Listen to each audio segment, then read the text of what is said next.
នេះខ្ញុំនឹងតែខ្លែខ្នោឲ្យបងប្អូនអស់នេះទស្សនាជាដំបូងតែងខ្លែសិនតែងខ្លែវាឲ្យវាស្រឡះបន្តិចបន្តមកយើងនឹងសម្លឹងមើលខ្នោតាខ្លែណាដែលយើងគួរទុកខ្លែណាដែលមិនគួរទុកដូចខ្លែនេះជាដើមមិនគួរទុកទេព្រោះវាអត់ស្អាតចោលអញ្ចឹងខ្លែណាដែលយើងគួរទុកគឺខ្លែដែលមូលល្អវែងស្អាតអត់មានទុកដូចអានេះក៏វាមិនគួរទុក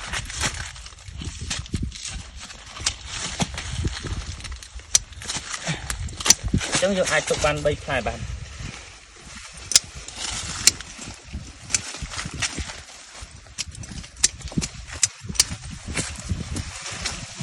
ហើយ3ផ្លែនេះក៏មិនច្បាស់ថានៅតែទាំងអស់ទេព្រោះអនាគតទៅយើងអាចទុកបានតែ2ឬក៏1ទេក្នុងមួយដើមនេះនៅ